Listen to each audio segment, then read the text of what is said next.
most of the kids going on to colleges today or universities today are first generation. They're first generation college goers.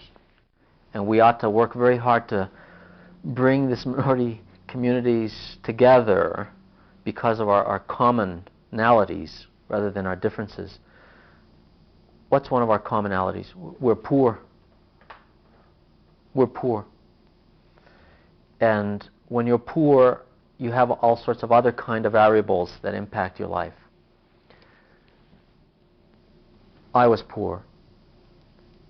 But I would tell the students that the way you began is not the way you have to end.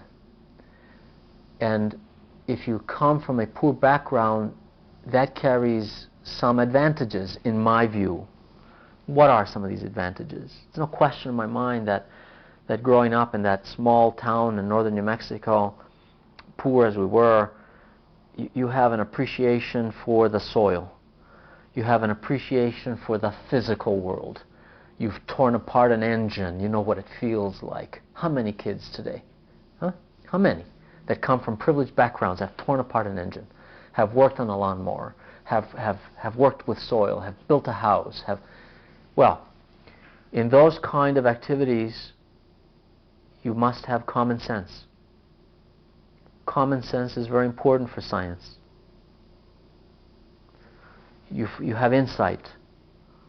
If you know how the physical world works, and if you know how animals work, and things like that, if you plant gardens like we used to, that's where we used to get our food, and you know how things come from the soil, and you have this appreciation and understanding that many kids frankly don't have.